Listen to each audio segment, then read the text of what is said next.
Welcome back to SideQuest IX Episode 2, Dumb Shows Alexandria, and a Haunted Wood title to be edited as follows. Back with me, my constant companion and perennial party member, Wes Schantz, with some cool looking hair today.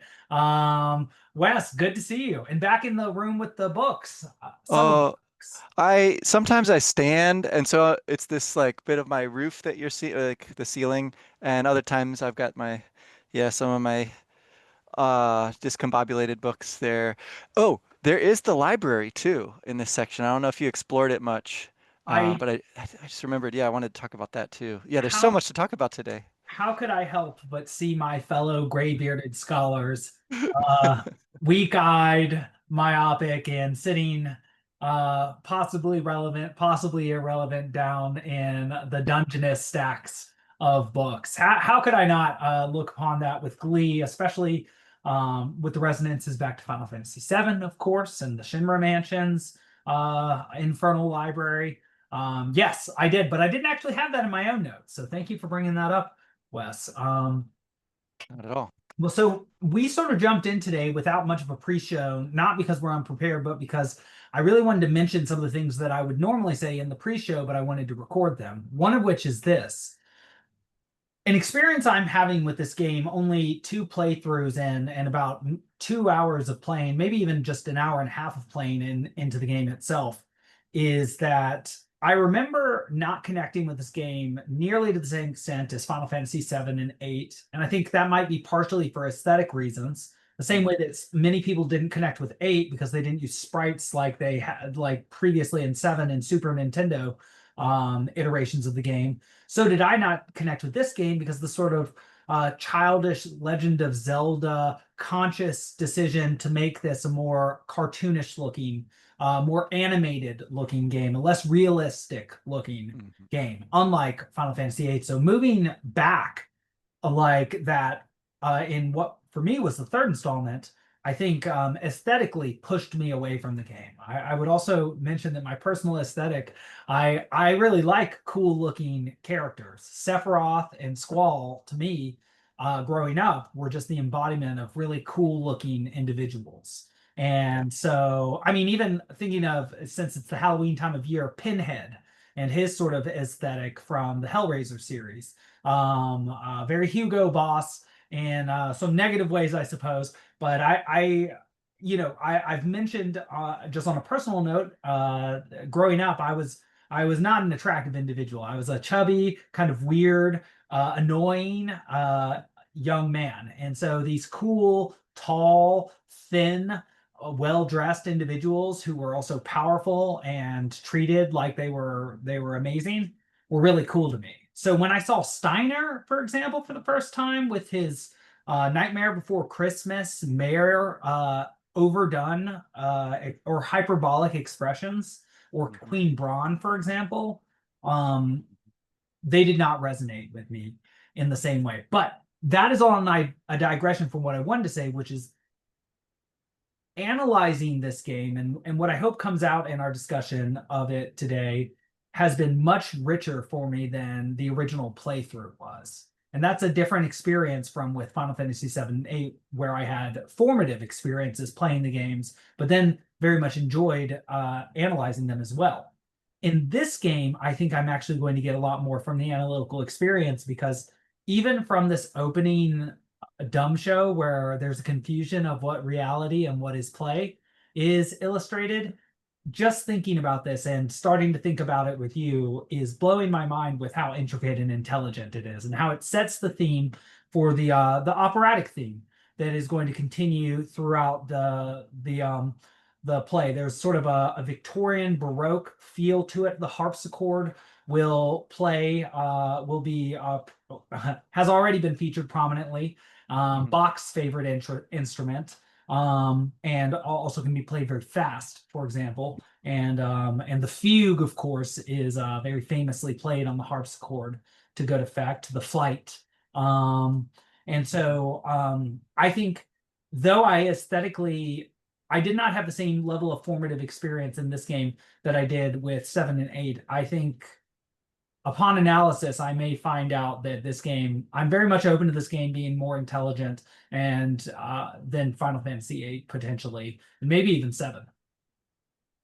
I think it's a very self-conscious game in ways that are more about, yeah, trying to collect and gather in versus sort of oppose and exclude things from earlier in the series, with the obvious exception caveat that 7 and 8 are sort of the thing it's stiff arming here, right? And it's trying to gather in a lot of what came before them and what is in them as well, but what is laid overlaid with aesthetic changes to the kind of yeah, I guess there's an element of the medieval, but it's a kind of imaginary medieval, the kind of old world Europe that you get in like the arts and crafts movement or the romantic movement, right? The way that they're already looking back at a mostly imaginary time, right? No, And so absolutely imaginary. there's this interposition of the Renaissance too, right? Where there is a kind of rebirth of learning and interest in reason and all of this.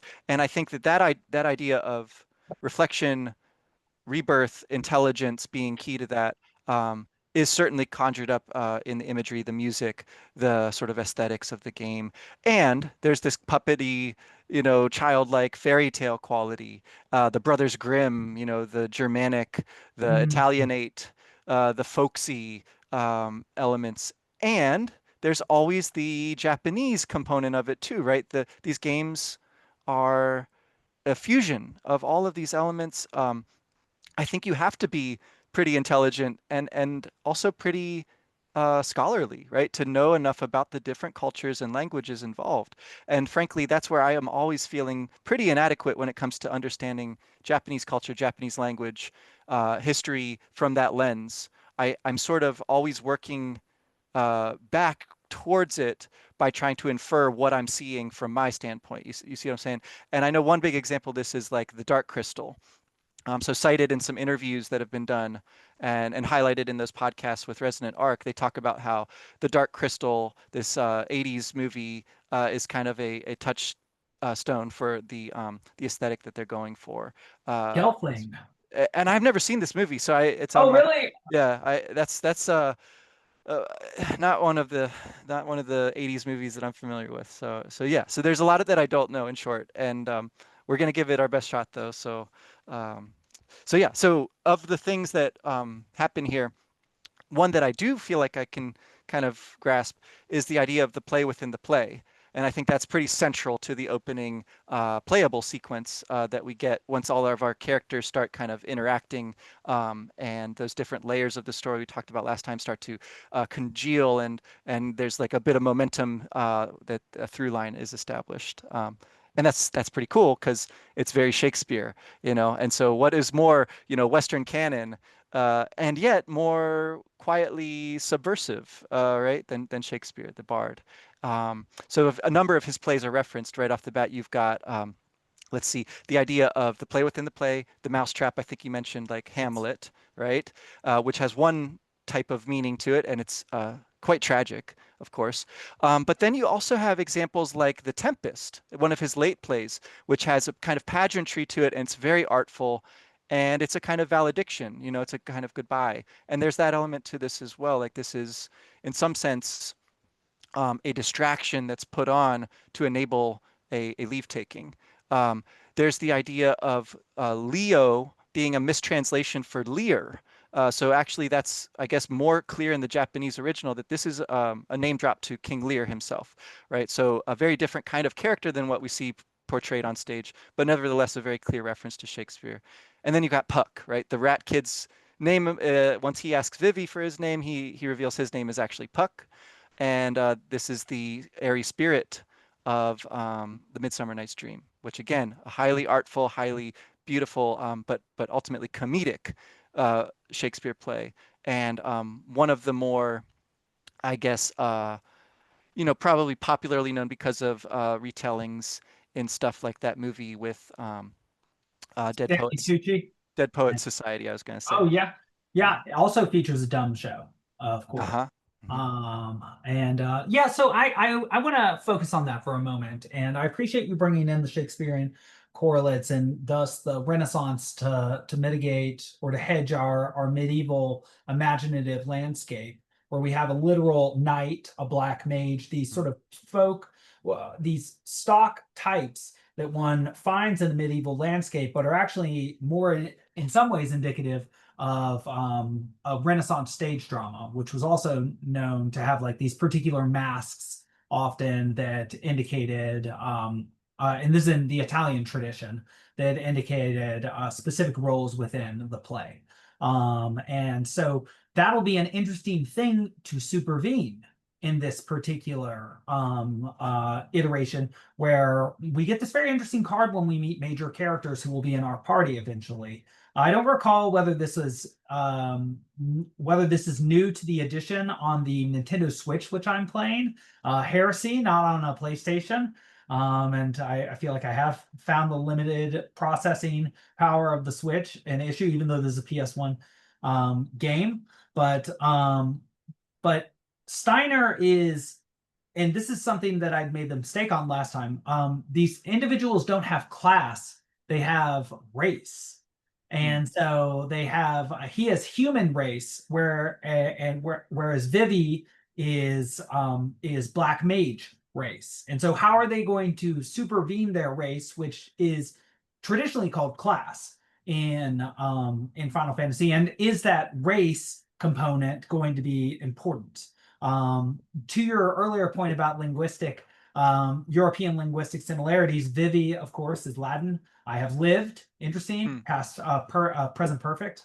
If one is really trying to be literal with the Latin, or be genitive singular or nominative plural, vivus, which means living, which is where the later living la vida loca would come from in Spanish. Steiner, of course, German, means stone, and sort of funny.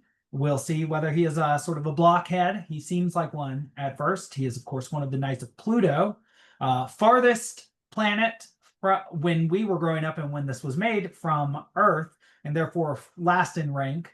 Perhaps there are also 9 Knights of Pluto, and there used to be 9 planets in our solar system. Actually, there were 8 when Pluto was degraded to dwarf star, but now we found another one, so we're back up to 9, I think. And of course, Beatrix, very famously from the Italian tradition in Dante, and we get a couple references to that too, including the name of the ship,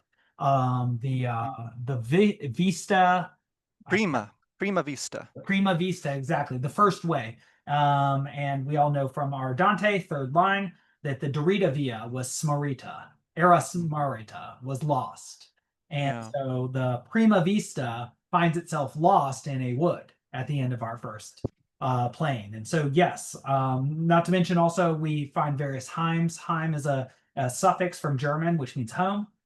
So like Nibelheim, from Final Fantasy VII. And so we have, yes, all this conscious influence from Europe in a very Hayao Miyazaki-esque way. I have digressed. So the dumb show, specifically, I want to talk a little bit about disguise and identity in this game, because every character we've had so far's name has not been revealed to us until after it sort of jumps onto us with this card appearing and we getting a choice. But Vivi, we only got to name him after Puck had not revealed his true name, but has called himself Rat King, and then had made us make ourselves slaves to him. And then he asked us what our name is. Zidane, we got a little earlier, but I think after we have the initial fight with the boss, who we don't know is not a dragon at first. And then Steiner, we don't even know is going to be one of our own characters. He's antagonistic to our initial aims at first. And then Princess Garnet, we hear her name, but we don't have a chance to name her, but we'll see how that actually figures in later.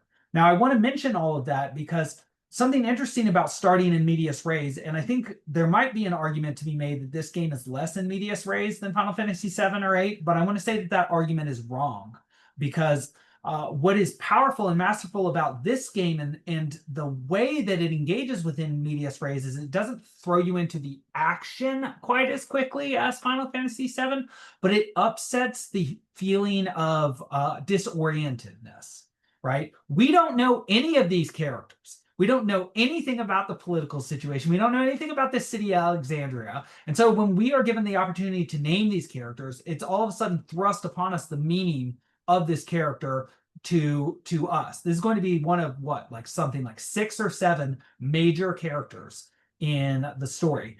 Also, these characters are entering into disguise and playing roles on the screen. Princess Garnet shows up in disguise, but we don't know who she is initially. So, what does it mean for her to even be in disguise? Zidane figures it out, but again, and then just like how the boss first shows himself as a dragon, but then he's King Leo. And then we find eventually characters on the stage playing roles. So Princess Garnet, who's in disguise, is now using her disguise to play the role of a character in this dumb show, and she's playing along well. Mhm. But we don't even know. All we know about her is that she is perhaps the person that we saw skulking as this amazing show in a golden saucer-esque way. So very like Roman, Ludus Magnus, like great give them circuses sort of style show. Very Las Vegas, like shining lights, amazing, is being shown, and she's not interested. It will turn out that that's perhaps for good reasons, because right at the end of this game, it turns out that and let me add this in. So there are these people who are pretending to be actors, and actors are themselves people who pretend as a profession to be people that they're not, very Don Quixote-esque, are trying to steal Princess Garnet, who is herself entering into disguise, leaving her usual role as princess in order to escape. So their desires are aligned. They want to steal her, and she wants to escape, but they don't know this at first. And it turns out that actually there is good reason for Garnet to want to escape, because Queen Braun has designs on her. She has some Final Fantasy VI-esque or 7 experiment that could be used to exterminate Garnet, but she needs her alive. Mm. And so, that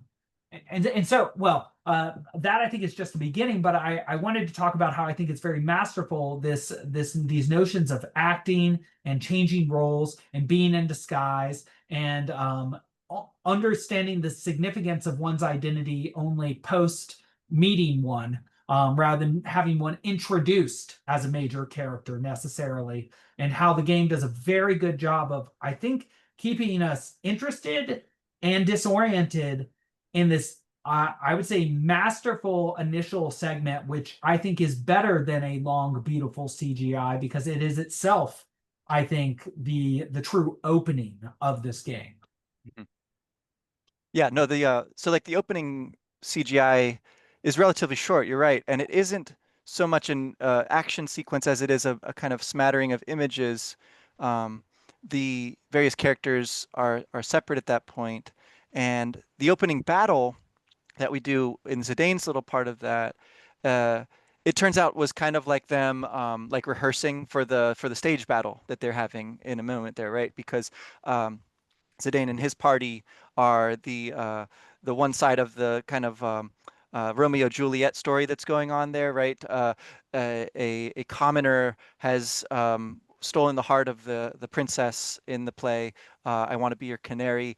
And his kinsmen are now arrayed against the king, who has designs on a rival kingdom or something, right? So they have the stage battle in which you can use these kind of stage effect spells to create effects that they're all like one letter away from real spells, right? Like holy becomes poly, right? And medio becomes medio, and this and that. So they're like these sort of like lights and sound effects that are to please the crowd. They cause 0 damage.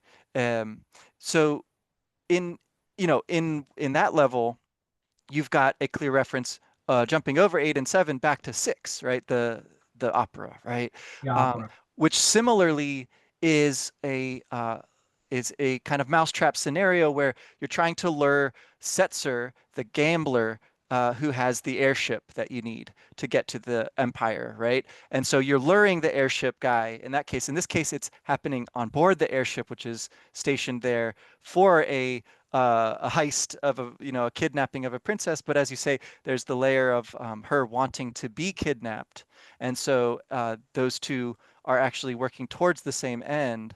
Um, and it is kind of this delightful, yeah, like variation on a variation that we get to have at this, late stage in the Final Fantasy series.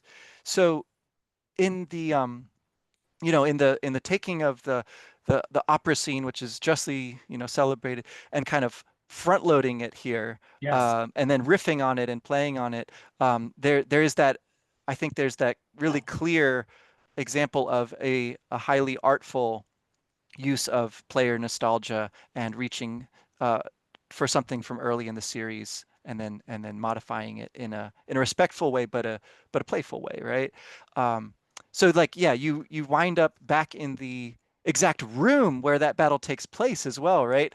And the candle that you lit as your first kind of little quest, if you want to call it that, of the game, right, is the candle that sort of centers the moment of, if you want to call it recognition, right, of acknowledging uh, Garnet and Zidane that she wants to be kidnapped, and his kind of playful, like, he kneels and calls her Your Highness, Yes. right? And so there's this, like, you know, um, repurposing of the space there, right? So it's very immediate, and the room next door that was used for the meeting, the original dumb show, right? Of like, here's the heist plan, right? And you're kind of quizzed at the end of that, like, who are we kidnapping again? Is it the princess or the queen? Um, the table that was the center of that turns out to be an escape hatch, right? It's been modified, and you can um, go down into the bowels of the ship, right? The engine room, which felt very Miyazaki to me, right? That we're always sort of Amaji. exploring the world, exploring the mechanisms of the world, as magical as they are, seeing how the Howl's Moving Castle works, right? And this and that. And if you fiddle with that machine, you can get some life restoring items, right? The Phoenix Down, the Phoenix Pinion. Um, so there's just all these ways, I think, that you can appreciate various levels of what's going on, um, and you can kind of access the joy, the joy de vivre, right? The vivi, right? The life. That was like their motto for this game. They were apparently developing it in Hawaii, right? So they were just like living this beautiful life, and they settled early on this idea of living, like, with an exclamation point. This is like what we're going for with all the characters. We want them to be really, like, vibrant, really having their own sense of life. And it's not just your characters that have names, right? All of the side characters, practically everyone in town actually has a name. They don't get the title card. You don't get to change their names. They're not playable, but they are, going about their sort of, little diorama world life, and you can engage with that. You can jump on the jump rope with them. You can, find out about their kind of little intrigues, and what they're all up to. And I just think, yeah, there's something that is not immediately appealing about that, in the way that the more quote unquote realistic games that were in between, 8 especially, has a different kind of immediate way of grabbing the player. But uh, there's um, yeah, maybe a hindsight and a clarity that comes with analyzing the game that is quite rich, like, from the very start here, in a way that isn't necessarily the case with 8 especially. Well, and I would say I think that's you're really hitting it. So in the same way that there is, um, sorry, I'm writing this down so that I can touch it. So, in the same way that there's a debate between ludology and narratology within video game studies, I think there's also a debate to be had between the sort of elusive richness of an aesthetic phenomenon and the aesthetic experience of it. And I think this comes up in books like Ulysses, Mm. and games like perhaps Final Fantasy IX. There Mm. is a certain richness in conception to Final Fantasy VIII that attempts to go beyond any Final Fantasy before. It is clearly attempting to transform the medium, and in fact dips into a new genre because of that. It is innovative at the fore. And like you said, this game is more integrative. It's elusive. One of the criticisms I heard of Mad Men when it was getting near the end is it was getting too smart for itself, that it was dripping with its own elusiveness to itself. And so that like to do a seminar on Mad Men near the end would be very rich because one would bring out all the symbolism and all the thoughtfulness and intent and art that was put into Mad Men. The same way that having a seminar on Ulysses is often a much more pleasant experience than reading Ulysses. But I think that might be in the same way that Final Fantasy VIII had the problem of being so innovative and having this strange junctioning system, which made it very, and also dipping into the romance genre, which made it tough for people to connect with. This game tries to be so elusive that a lot of what in a second in the same way that one can miss most of Final Fantasy VIII's very rich world mythology, one can very much miss the elusive nature of this game. Like, for example, the fact that we already got to dress up like knights. Yeah. So that was something I forgot to mention, that we, in the same way as Cloud gets to dress up as a Shinra soldier early on in Final Fantasy VII, but we don't understand the significance of his odd comment when he says, there was a time when I would have been so proud to put this on. It's like, what do you mean? You were in Soldier, you would have never worn this. But apparently. So Zidane here gets to play this role. And so not only is he an actor, not only is he a thief, and remember from Dante's conception of thievery, they transform into each other. And so Mm, there's yeah. and also into snakes and also into weird monsters. There are three sorts of transformations they can engage in, while also lighting on fire like a phoenix, but not being renewed. And so as a thief, he's also a transformative character, right? He transforms property and thus oneself. Dante puts those as the same. Suicides and squanderers are in the same circle of hell. So one's property is part of oneself, is appropriate, apropos, part of oneself. But he's an actor, he's a thief, he's taken on the role of these Knights of Pluto before, and that thus taken their sort of raiments from them, but they still act, I guess, like Knights of Pluto because they're incompetent even when they have their armor on. But that also seems like the Buster Sword, which we will later see in a shop, a clear allusion to Final Fantasy VII, which would be very easy to miss unless one is really thinking deeply about this game.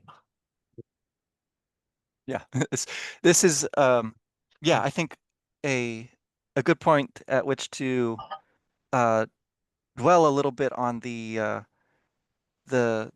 knights as a fighting force, right? How they are like individually characterized and they're all sort of hiding, scattered around. And so the first thing you're doing as Steiner is not directly looking for the princess, uh, although ostensibly that's his job. You're also sort of rounding up the various knights as you explore the castle and rule out all the places where the princess is not. Um, each of them has a kind of like dream or distraction or something going on that's like Weimar and the ladies. occupying, right? So they're always trying to go out with the other soldiers, right, under Beatrix's command, who are all female, right? There's And very scantily dressed, like near Automata, by the way. clearly clearly there's some kind of like contrast being set up there, and competition, right, between Beatrix and Steiner, and by extension, like a kind of romance, right? And and the other, yeah, the other element of that, I guess, is that there's one hiding in the library who wants to just write novels. He doesn't even want to be a Pluto Knight. He wants to be let go. Um, he wants to write fantasy novels, right? And so there's this like this component of the developer staff, I think, doing a kind of insertion of themselves, possibly, where the leader figures that we see, Braun, Steiner as a sub-leader, even Baku, right, the leader of Tantalus, they're all these kind of like overbearing, pretty funny characters. And then all of their underlings are kind of misfits and bumbling in their own way. Um, and the dynamic is one of sort of delightful doofishness, right? They're just like um, there's nothing terribly productive going on, but there's a ton of activity. There's a ton of scrambling and chasing each other around and stuff. In fact, there's a lot of destruction going on during the course of the play. Um, and yet somehow that all like adds up to this enjoyable, almost enthralling like experience for the audience. Um, as much as you want, you can fail the sword fight, right? You can mess up and just redo it until you get the score you want from the nobles and the prize that you want from Queen Braun. Um, so I That's think there, very acting too, right? The yeah, more you do it, the more you rehearse, the better you get at playing the part. yeah. And I guess there's maybe a note of like sinister, uh, you know, intent going on when Braun finally has a bit of a soliloquy at the end about how, oh, so she's kind of got her own ideas now, right? Um, she's more mature than I expected, or something like that, right? She's More not a than just a helpless little girl, harmless girl. not Yeah. a harmless little, helpless little girl. And so at that point, she calls her twin jester looking figures, right? These Harlequin or jester type Zorn and characters, Thorn. and they seem a little bit creepy, as does she, to be frank. Like they all Yes, have a kind of monster. clown thing going on that really sets them apart from the other kinds of disguises and role playing that we've been seeing. So someone in the library mentions that she's been asking for books about eidolons, right? And so there's Yes. this powerful thing that she's studying. We know that Princess Garnet, on the other hand, has been studying up on the play so that she could, do a persuasive job of uh, hiding herself through acting and play acting and escape. Yeah. So And there's a lot of delightful little details here. and Eidolons themselves are a throwback to a much earlier iteration, are they not? I seem to recall something like Final Fantasy 4 or 5 had Eidolons. Um, I there's the Espers in six. Espers and 6, yes, and I know Uh, seven are summons and 8 are GFs.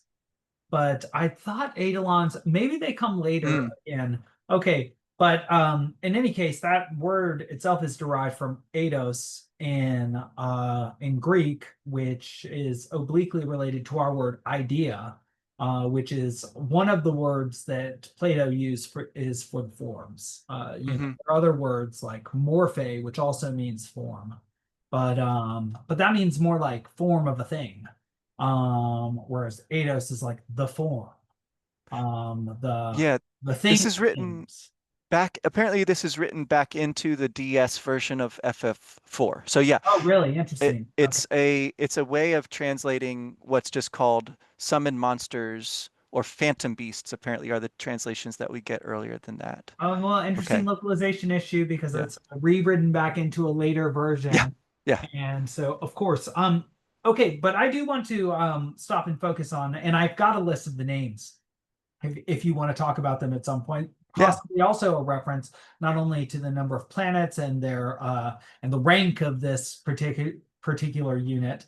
They are apparently pretty incompetent, but of course, there are 9 Malambranche under the leadership of Malakota, Evil Tale, in Dante's Divine Comedy, Inferno 21 and 22. That themselves are pretty incompetent and managed to lose a center into the pitch because of their own infighting.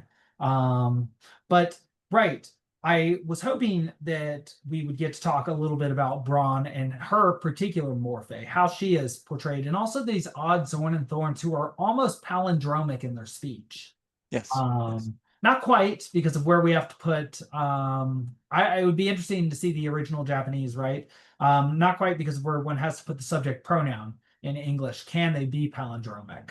In the same way they might be able to be in Greek or in Latin and possibly Japanese. I don't know as much about it, but they basically say the same thing back to each other, but invert subject and object, and Yes. and are themselves twins, but one is what blue and one is pink, and so hmm they're opposing colors. But they seem to be part of one, and they are this sort of odd Kafka-esque, but doubled figures that advise Braun's nefarious plans. Braun herself um is this sort of morbidly obese, monstrous character.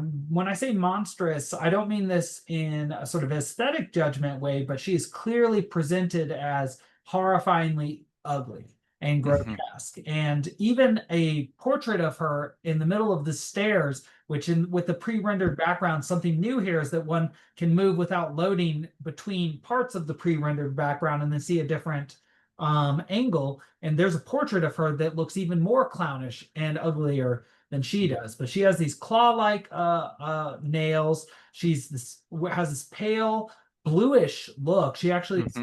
shown as blue in certain um, uh, uh, instances, and I think her look is made to be just a profound contrast from the pretty Garnet, not extraordinarily beautiful, like we've seen in male and female characters. I would say like a Sephiroth was extraordinarily beautiful as a man, but like Aerith was beautiful. Tifa has like a gorgeousness to her. And then in Final Fantasy VIII, all of the characters are sort of beautiful, There's models, yeah, right? right. Like male and female, they're all gorgeous. Mhm. But she is consciously pretty, but is I think probably if we were to see Beatrix in CGI, she'll be like sort of like a stunner, you know. But she's so there's a huge contrast between them. But I see her as like sort of Renoa-esque, but it might also just be that because of the sort of conscious choice of how to portray these characters, Exactly.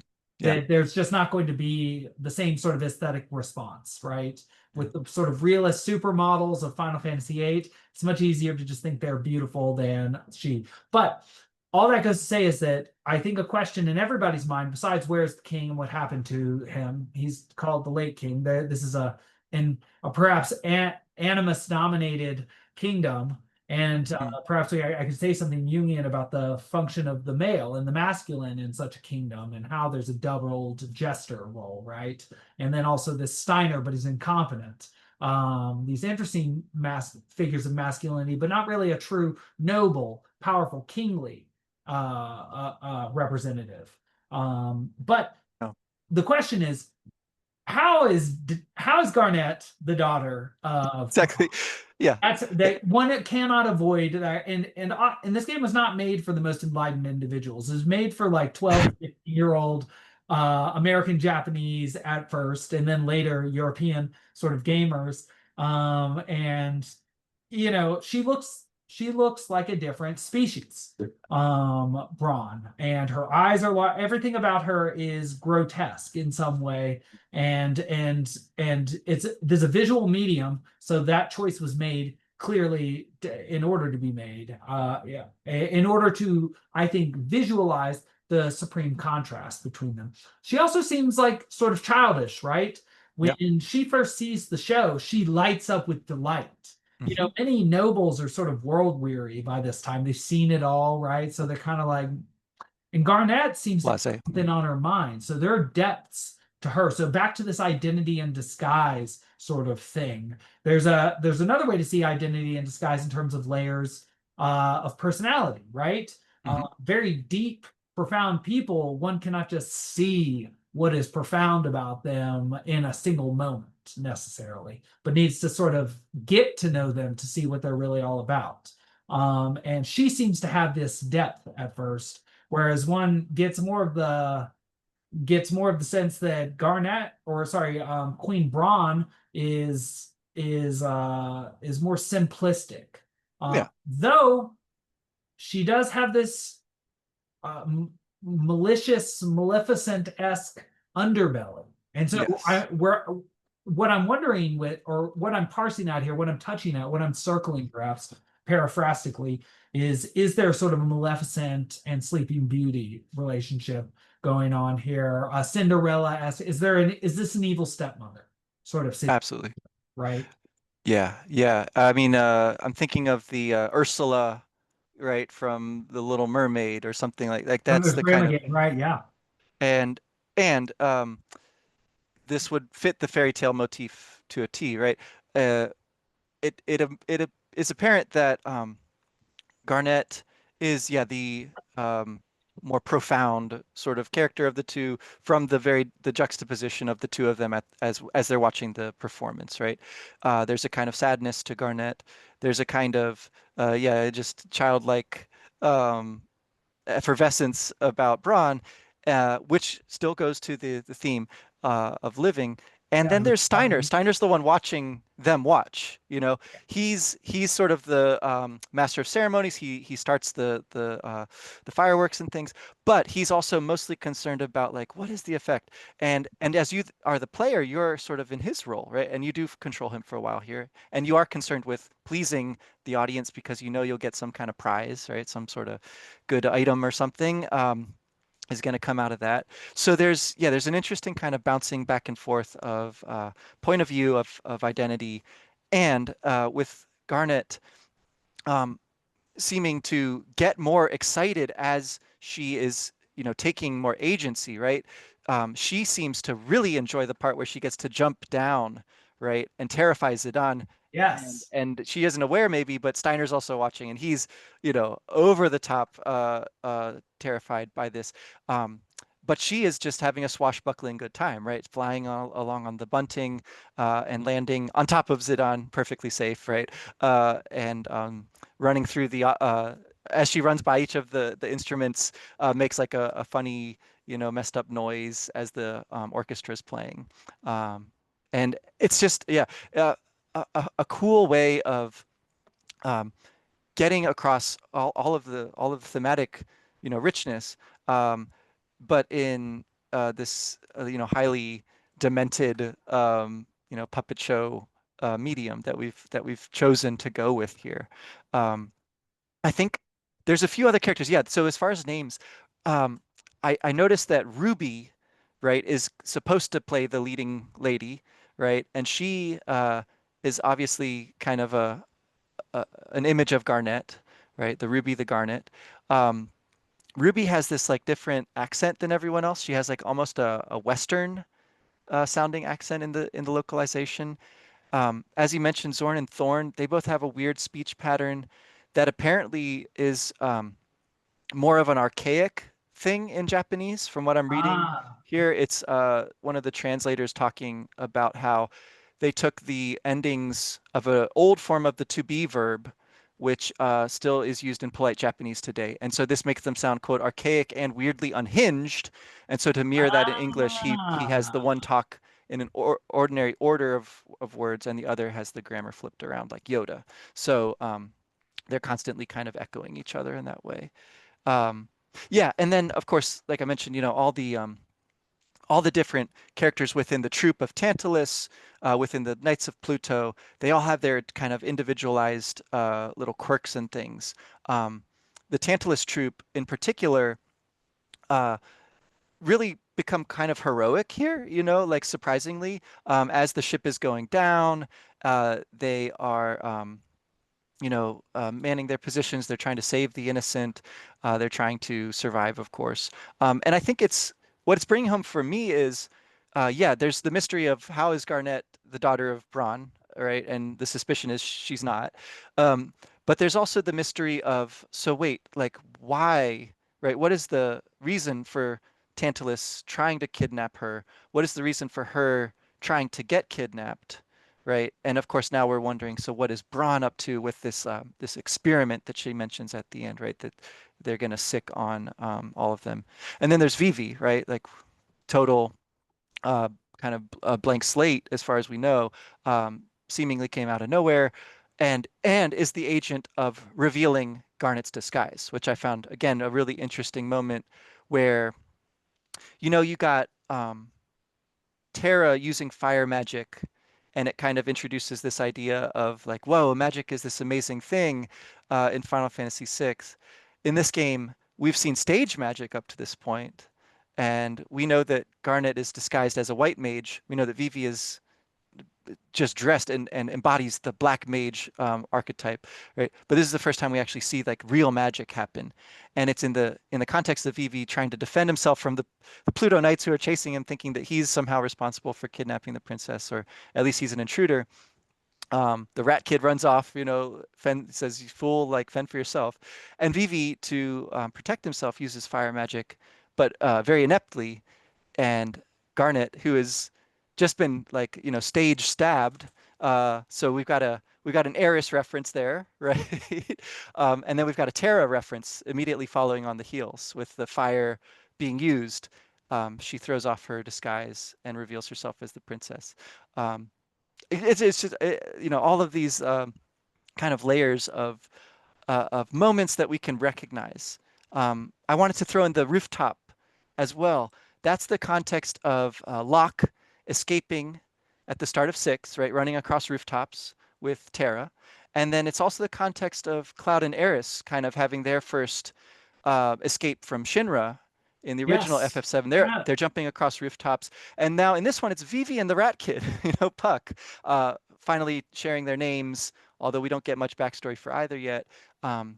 And it's kind of a comical riff on that, so very much like the opera sequence turning into this, kidnapping sequence. It's the use of the rooftop motif, if you want to say, and used for a very comedic effect here, to introduce, quote, tentatively introduce Vivi, who's still very, very mysterious.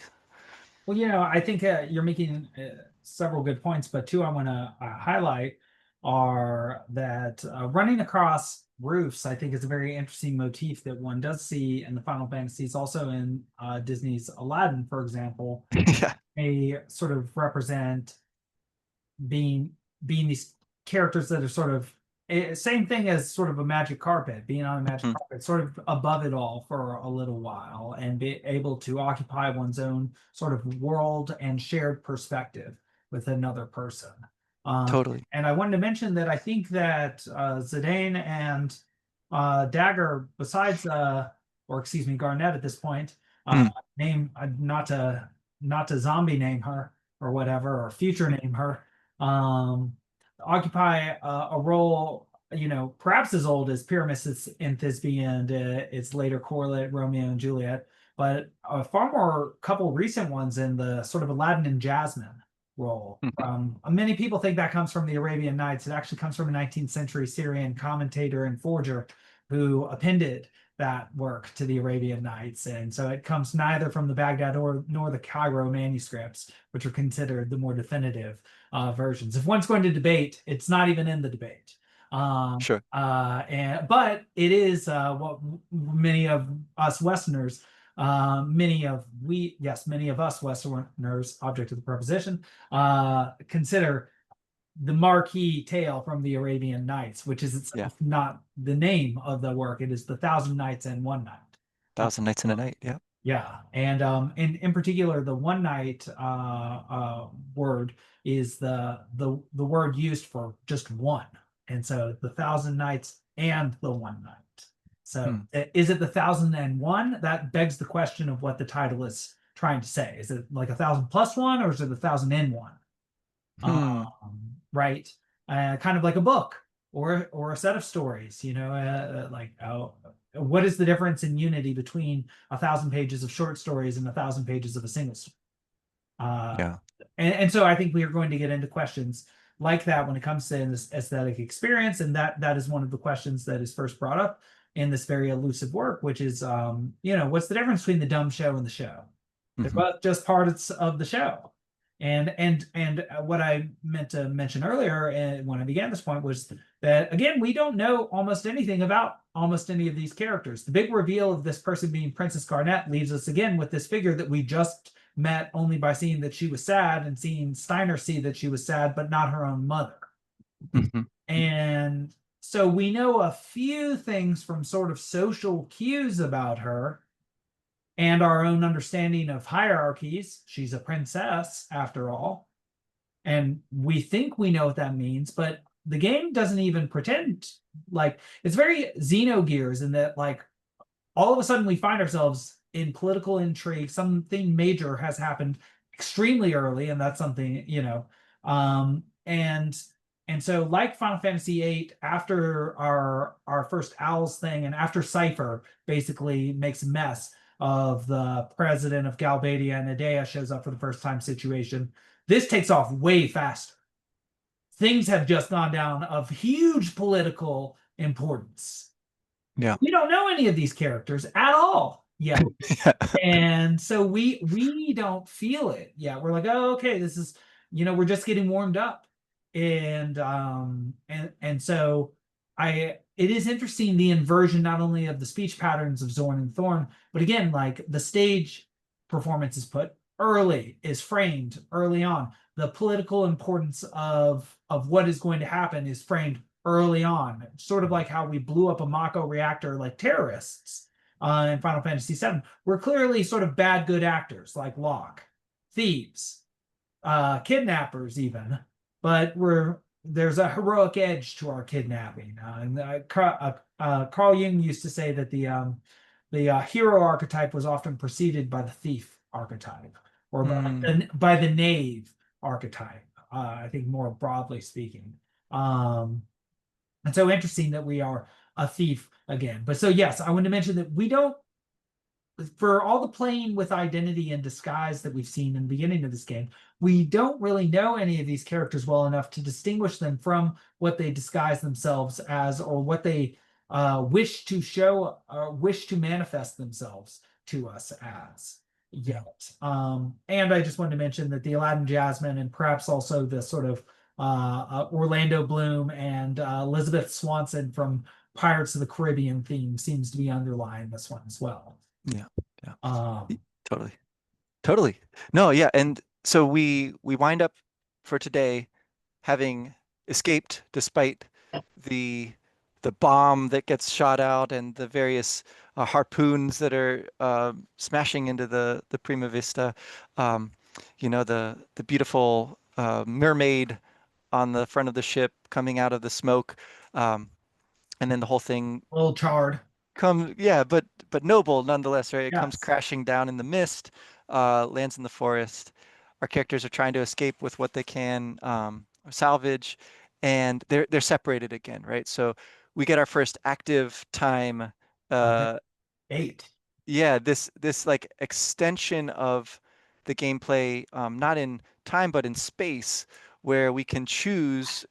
Apparently there's going to be times when we'll choose between them. There's only one to choose right now. Um, and it's to show you that something is happening with Vivi and Garnet in another part of the forest, right? Um, so I think it's the Mughals that teach us that. It seems like the Mughals are going to function as a kind of uh, tutor, right? The way maybe Quistis did in 8, but they're a lot more um, of a minor part of this game, right? So not the pedagogical focus here, but uh, the theatrical, I guess, is what we're kind of given to understand. Um, yeah, I love the question of like how the how the representation of reality is itself represented and what the functions of that are within the story. Um, I like particularly to think about the ways that games are storytelling media, right? And how they can begin to reflect on themselves as storytelling media. Um, so that's something I'm definitely going to be continuing to watch for here. Uh, but yeah, I didn't play anything in the forest yet, so that's as far as I got. I saved with the Moogle right outside the crashed ship. Well, and I think that's a good place to end, just because this is not just any forest. This is an inescapable forest, a forest No one nobody comes out. Yeah. ever come out. And so at the very least, what we have Princess Mononoke, right? Mm, Ashitaka, he makes it out of this forest that's enchanted, that has these 3 wolf gods in it, and this boar god in it that can, and the spirit of the forest that can take one out, apparently. I would add also that in Xenogears, the very second sort of scene after the initial village, that place, the mhm. is sort of a forest locale, The dark And forest, so yeah. the forest, sort of like the ocean in terms of literary archetypes, tends to be a place medievalists sometimes call it a place outside of society. This is a Renaissance motif too. Like, Hmm. so as you like it, people go to change Hmm. their identities, like Rosalind, outside of the confines of the castle and the town, and in the asocial, sort of natural woods. The wood is a place of transformation and where identity can be mutable in the Renaissance and medieval tradition. But I would also mention that the inescapable woods is sort of a mythological motif too. Hmm. It's like the labyrinth or like the underworld. And so this immediately localizes us as heroes, right? Again, Right. something Squall was not really the hero of light until the very end of the game, and always sort of unwillingly. But we are immediately thrust upon to save a princess as her guide, after having hermetically flown in, but then lost our sort of spiritual or freedom. You know, we've lost our sort of bachelor freedom because now we're committed to a quest of sorts. But we're going to have to get out of it. We're going to have to do an impossible deed.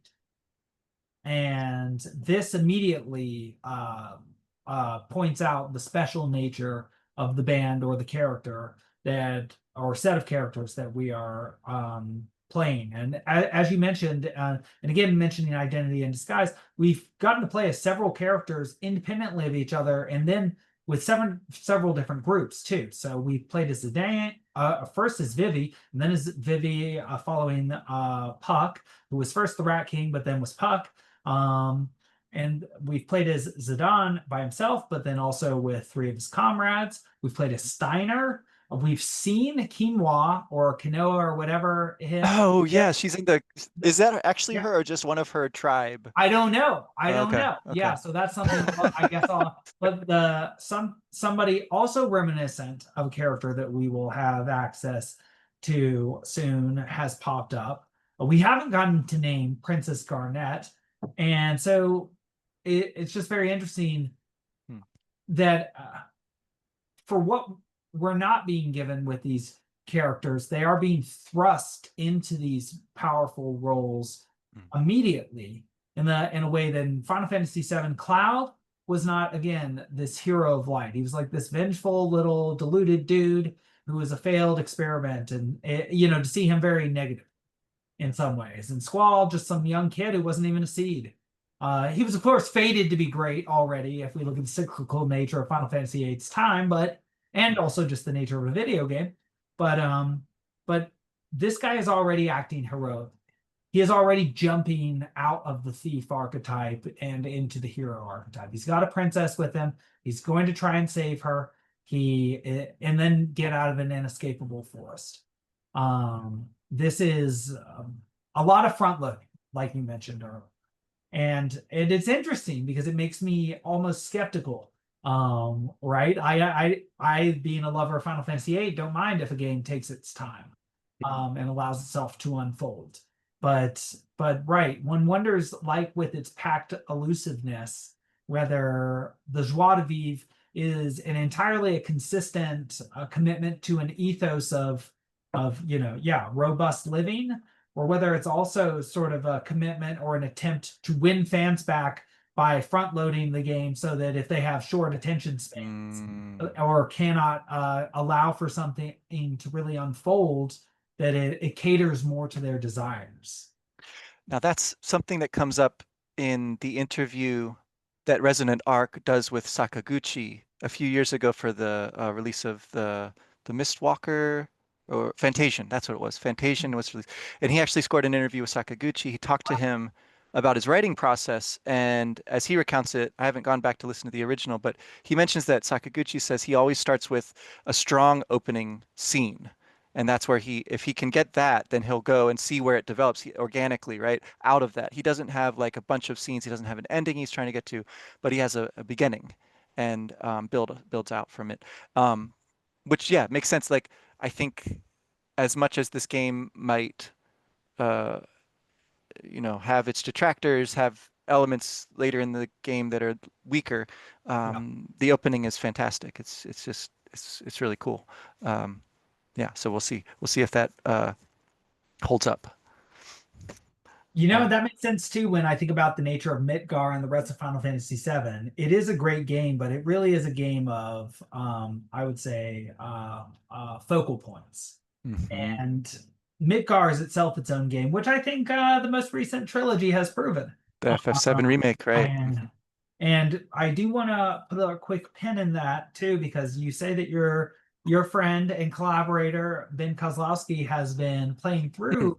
You said FF7R, that could be either of the games out at this point, but I imagine it means remake. He's still on the first one, yeah. Okay, so it'd be really interesting to somehow get you involved in that game so that we could all use that as a reason to talk about it. And I think Yeah, that'll take our conversations and our understanding in a whole another direction, especially since we are immersing ourselves more and more in this Square RPG universe. totally. Um, and well, Eventually I have to, yeah. yeah. Eventually.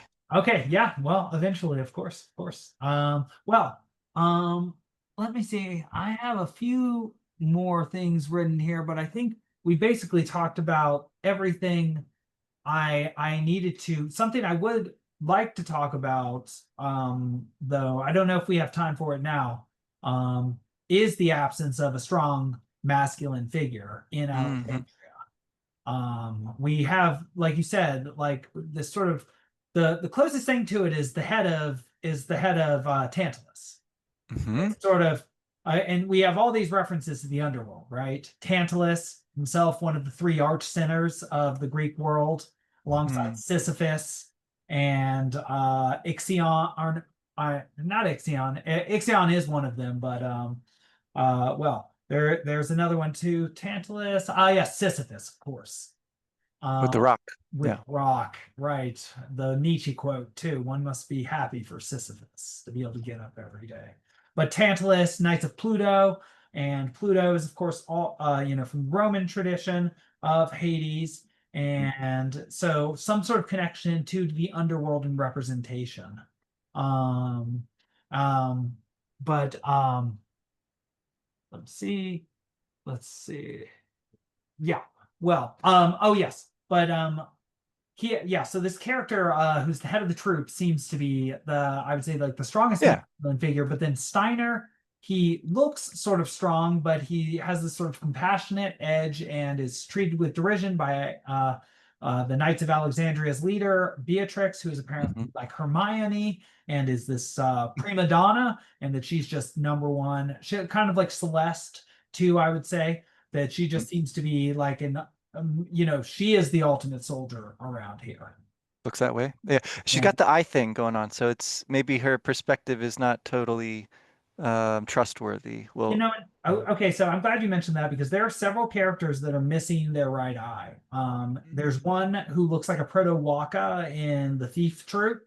The mhm, kid is portrayed as having some sort of some bandage kind of over his covering. eye as well, and her too. So I don't know if that suggests some sort of war thing or what, but yeah, no, her like limited singularity of perspective, I think is strong. Rat Kid, maybe he's just in disguise. It's hard incognito. It's hard to say. Um, On the yeah, point, sorry, about yeah. the lack of a masculine figure, it does strike me that in Garnet's menu, she uses white magic to heal. She also has summon magic, and she doesn't have enough MP to use any of it. But all of those seem to be kind of references to that same idea of like the absent father figure, right? This being, this powerful Rama, being. And Odin. and I think the crystal pillar itself is a pretty, I mean, phallic image. It's there kind of surrounded by the castle, but no one has made reference to it yet, as far as I know, but it's prominent in the imagery. It's obviously core to the series, and it's the kind of emblem of this particular game as well. Um, so like it's almost like there's images of the father, uh, but the character is yeah, as you say, absent, And it and makes this MIA. into an interesting family drama, taking the stepmother component into this, because the father is conspicuously absent, but there's still the tools of the father present, right? The kingdom was originally the king's, and these harpoon chains that are being used to try and restrict and bring the daughter back in are very interesting if one wants to take an analytic perspective. An attempt to bring her back in, to keep her from becoming herself, to make From her flying. part of this now artificial family, this totally artificial, right? And not to just within the context of this own game. Hmm. Her father was the legitimizing force, right? She had a connection to him. But now, if this is a sort of stepmother, especially one who is sort of conspiring against her, there's not a legitimate family relationship between them. There's an antagonistic relationship between them. And so these like harpoons, these chains, which are violently used to restrict this flying vessel from leaving, I think are themselves sort of indicative of the emotional source of harpoons, that sort of a Freudian nightmare relationship like that of like a stepmother who doesn't want the best for her daughter because the father that they both loved has died, and now they hate each other, or in this case have political reasons to conspire against each other, because it may be the case that when Garnet gets to a certain age, I can't say this because I haven't studied ahead. Maybe she takes the reins of the kingdom, Hmm. or if Bronn were to have a child, if Garnet is not actually her legitimate offspring, then this first child would be in the way of Hmm. that. So there are potentially very good reasons for them to be antagonistic to each other. Totally. But it creates a very powerfully negative archetypal psychological relationship between them, like in Cinderella, where this legitimate daughter not only is a representation of the father of the original mother, but is also standing in the way of the advancement of the natural daughters of the stepmother. And so she, as horrible as it is, she does have good reason to hate this person that she should love. Yeah. No, and the fairy tale thing, when you were talking about the the tradition of the Thousand and One Nights, the frame story there seems Yes. also relevant, right? It's a kind of meditation on the power of storytelling, right?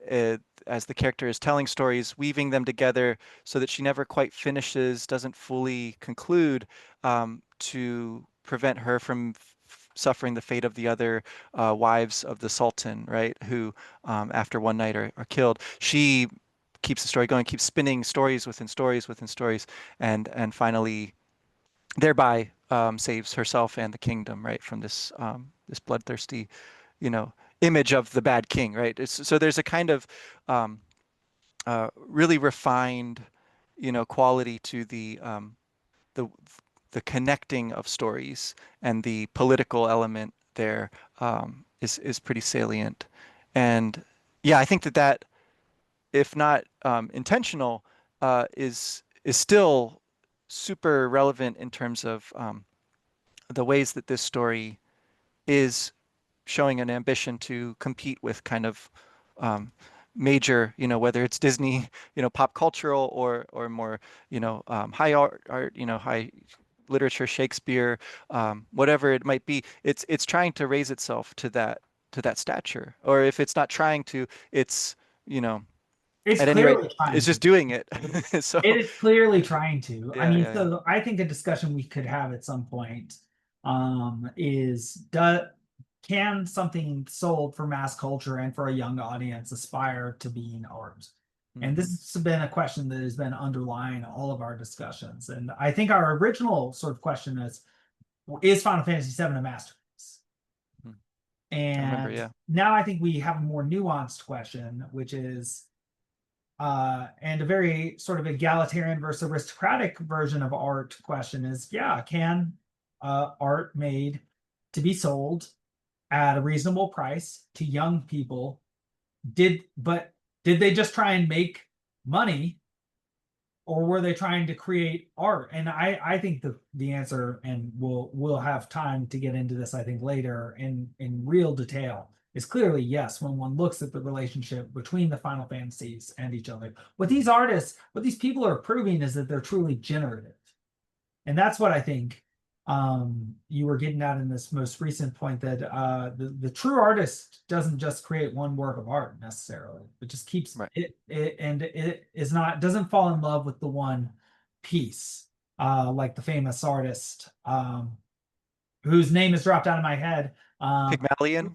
a Pygmalion who created Mm-hmm. Aphrodite, who then became uh, who's then named something else herself. I'm The forgetting. Galatea, right? It's one of Galatea. the Galateas from myth. Yes. Yeah, and you get the My Fair Lady version of that. Right. That No, again, right, right, exactly. And Bernard Shaw. so yeah, they're I think this is art, and I think the something that perhaps we're missing in 2025 right now is the understanding that art makes money and that people long for art. In the same way that we may have a religious function, as the Jungian suggests, we seem to have an aesthetic function. We like beautiful things. We like having beautiful emotions in an Aristotelian sort of way, and we like when our emotions are titillated in unique ways. That's something I would say about current Western tastes. We like innovation. Mm. That's something about Final Fantasies that's different from Dragon Quest that are more successful in Japan, where they prefer a more conservative aesthetic experience, apparently. Mhm. But so so right, I think the fact that this game is ever morphing, or this series is ever morphing and transforming, is testament to the generative power of art, not only to generate money and jobs and ever increasingly new and interesting worlds. And I think yeah, I think when you just try to make money on art, uh, you miss all of these extra things, but you can't even do just that.